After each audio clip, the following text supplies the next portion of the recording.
कैसे हो anime fans. स्वागत है आपका केजे एनिमे पर, जहां आपको मिलती है आपके फेवरेट एनिमे की हर जरूरी जानकारी। आज हम बात करेंगे सोलो लेवलिंग सीजन 2 के पहले एपिसोड की।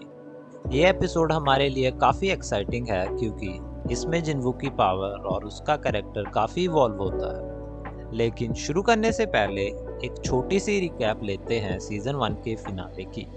तो चलिए शुरू करते हैं। वीडियो को शुरू करने से पहले अगर आपको सोलो लेवलिंग पसंद है तो लाइक करें, सब्सक्राइब करें और बेल आइकन जरूर दबाएं। सीजन 1 का लास्ट एपिसोड था एक्शन और इमोशन का परफेक्ट मिश्रण। जिनवू एक डेंजरस थ्रोन रूम में फंस जाता है जहां उसका स्टेमिना और माना दोनों खत्म हो चुका होता है। उसने अपनी पूरी ताकत से नाइट्स के एंडस वेव से लड़ना शुरू किया था, लेकिन उसका हर मूव पेन और थकान से बनने लगा। उसके हाथों से खून बहने लग जाता है, लेकिन उसकी विल पावर के साथ वो हर नाइट को हरा देता है। ये उसका एक टर्निंग पॉइंट था। तभी सिस्टम उसे पेनल्टी जोन में भेजता है, जहां उसका सर्वाइवल टेस्ट और भी मुश्किल हो जाता है। वहां उससे डेजर्ट सेंटीपीड्स जैसे डेंजरस क्रिएचर से लड़ना पड़ता है। ये मोमेंट उसके लिए एक ब्लेसिंग बन जाता है क्योंकि इस एनकाउंटर से वो अपनी पावर्स को अनलॉक करता है और अपने लेवल को बूस्ट करता है। जब वो थ्रोन रूम में वापस आता है तब उसका फाइनल शोडाउन होता है और यहाँ पे जिनवू को शैडो मोनार्क का हिडन क्लास मिलता है जो उसकी डेस्टिनी बदल देता है। ये था सीजन 1 का एपिक फिनाले रिकैप, जिसमें हमने देखा कि कैसे जिनवू ने अपनी पुरानी लिमिट्स को तोड़ दिया और एक नए लेवल पे अपनी जर्नी शुरू की। अब चलिए सीजन 2 के पहले एपिसोड की तरफ बढ़ते हैं। सीजन 2 की शुरुआत होती है एक नए और ज्यादा पावरफुल जिनवू के साथ। जिनवू अब शैडो मोनार्क बन चुका है और उसकी शैडो आर्मी का कंट्रोल उसके हाथ में है। एपिसोड की शुरुआत एक पीसफुल और काम सीन से होती है, जहां हम देखते हैं कि जिनवू अपने घर पर अकेला रिलैक्स कर रहा होता है।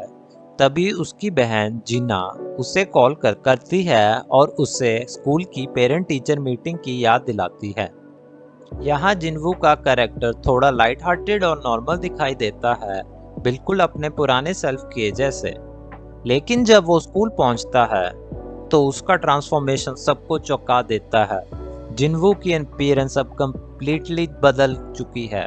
उसने नए स्टाइलिश क्लोथ्स पहने हैं और उसका फ्रेश बॉब कट उसकी पर्सनैलिटी को और भी शार्प बना देता है। जिनवू का ये नया लुक देखकर उसकी बहन जिना भी शॉक्ड हो जाती है और उसका दोस्तों की सारी अटेंशन जिनवू पर होती है। जब वो टीचर के पास पेरेंट टीचर मीटिंग में पहुंचता है तो जिना की टीचर उससे बात करती है और जिना के फ्यूचर के बारे में डिस्कस करते हैं। जिनवू ये क्लियरली बताता है कि वो अपनी बहन को हंटर बनने नहीं देगा। उसके लिए जिना की सेफ्टी सबसे पहले है और वो अपने नए पावर्स का यूज करके उसे हर सिचुएशन से बचाना चाहता है। इसके बाद हमें एक ट्विस्ट देखने को मिलता है जब जिनवू और सोंगी एक ई रैंक हंटर सी रैंक गेट के मिशन के लिए रास्ते पर निकल जाते हैं।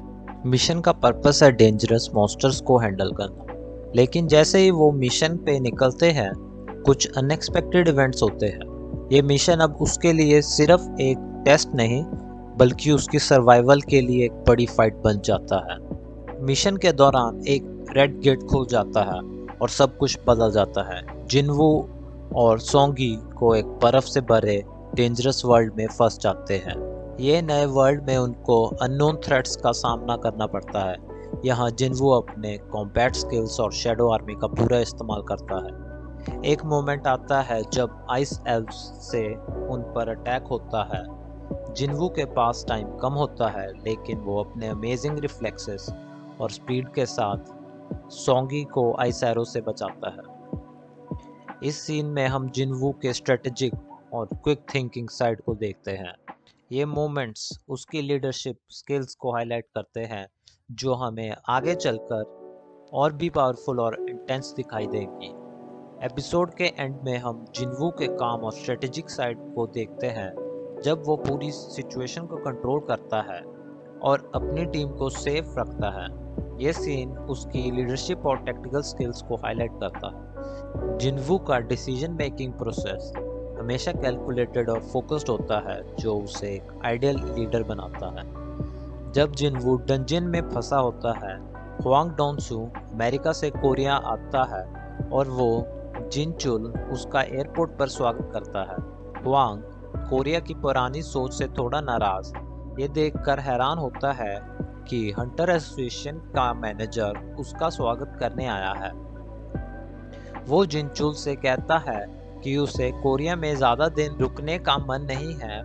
फिर वो अपने असली इरादे बताता है, जिनवू और जिनू को डंजिन में एलिमिनेट कर देना, पहले ई रैंक को फिर डी रैंक को। दोस्तों, ये था सोलो लेवलिंग सीजन 2 एपिसोड 1 का ब्रेकडाउन, साथ ही एक छोटा रिकैप सीजन 1 के फिनाले का। जिनवू की नई जर्नी अब शुरू हो गई है और आने वाले एपिसोड्स और भी ज़्यादा थ्रिलिंग होने वाले हैं। आपको ये एपिसोड कैसा लगा नीचे कमेंट्स में ज़रूर बताना। आपकी फीडबैक हमारे लिए बहुत इम्पोर्टेंट है। अगर आपको ये वीडियो पसंद आई हो तो लाइक, शेयर और सब्सक्राइब करना मत भूलें। बेल आइकन दबाएं ताकि आप हमारे नए वीडियोस मिस ना करें। मिलते हैं अगले वीडियो में।